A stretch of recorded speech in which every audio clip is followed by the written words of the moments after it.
Generalmente me da pánico escénico, incluso cuando hablo con mi mujer a solas. Es mucho mayor cuando hay mucha gente y sobre todo gente muy querida. Me siento muy contento. Generalmente le huyo a los reconocimientos, a este no. Con la familia Sandoval y con el partido, pues me unen diferentes relaciones. Primero Lucía, tío Armando, Lisi, Mario, es familia de mi mamá.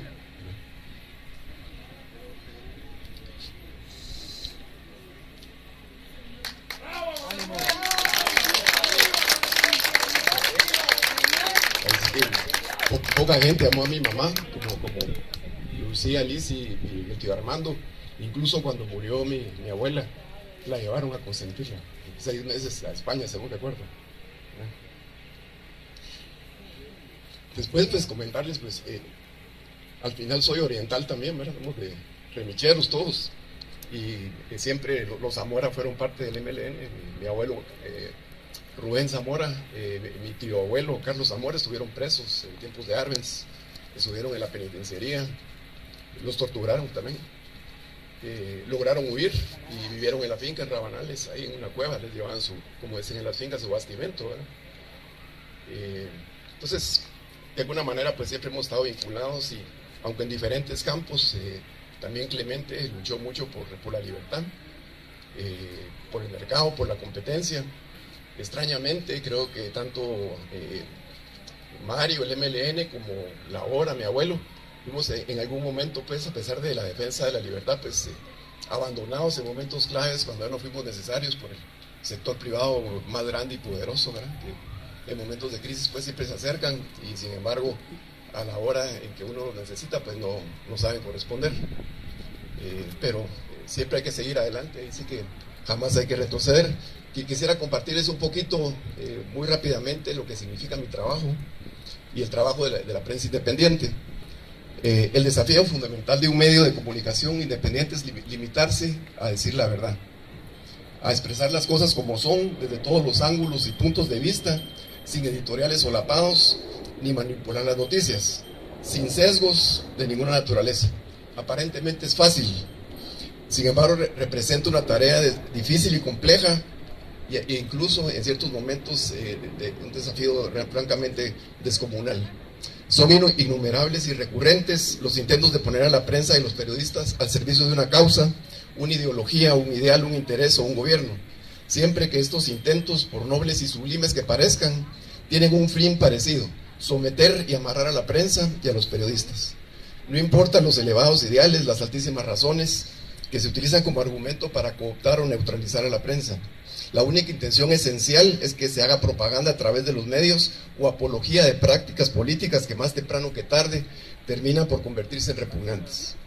Las características distintivas del buen periodismo son la crítica, la fiscalización, la lucha constante y sin cuartel contra los abusos del poder.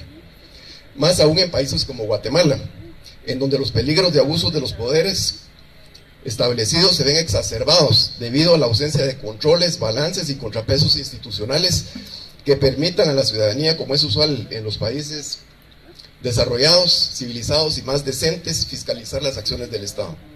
Es imposible pasar por alto que en muchos de nuestros países ni el Poder Judicial, ni el Legislativo, ni el órgano institucional contralor del Estado tienen peso alguno, al extremo que nuestras mismas constituciones y leyes suelen representar letras muertas cinceladas en piedra. En todo caso, son nuestros presidentes, en alianzas de intereses, usualmente con la cúpula militar de turno, la mafia organizada y unos cuantos intereses privados tradicionales, quienes ostentan el poder público de manera autoritaria, intolerante, abusiva, dejando de lado los legítimos intereses de las grandes mayorías. De hecho, nuestra democracia ha experimentado una metamorfosis siniestra y radical. Cada 4 años elegimos una cleptodictadura, un presidente ladrón, un cleptodictador que cogobierna con el crimen organizado y sus financistas, sus contratistas, quienes trabajan para el gobierno, los ricos emergentes también.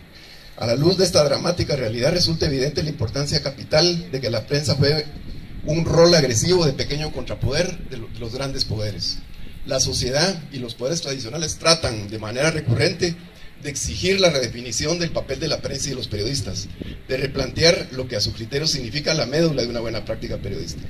Claman porque la prensa deje de tener conciencia crítica y se dedique a demostrar, apoyar, predicar, persuadir, teniendo como eje sus ideas, creencias, ideologías, ortodoxias, dogmas, procesos políticos y verdades oficiales y oficiosas. Más que periodistas en los medios de comunicación, quisieran propagadores de buenas noticias, constructores de castillos de naipes y simples servilistas. Reiteradamente manifiestan de manera categórica cómo debe ser el periodismo y olvidan, o peor aún, ignoran que el periodismo simplemente es. La prensa y los periodistas, por su parte, deben percatarse que su sometimiento a cualquier causa únicamente puede desembocar en la siembra de nuevos y viejos conformismos, en la desinformación y confusión y en la corresponsabilidad de cambios para que nada cambie. Que la buena práctica periodística se limita a dudar, describir, expresar, revelar, descubrir, desnudar, dibujar la realidad con un énfasis crítico y fundamentalmente poner a la vista lo escondido. Que la buena práctica periodística busca propiciar vigorosamente la libertad en su sentido más amplio, desmitificar los fundamentalismos, las ortodoxias y el poder, y realizar un libre examen de la sociedad. Cosas que en su conjunto no son nada fáciles de llevar adelante en nuestros contextos tradicionales, pues como lo expresó Octavio Paz,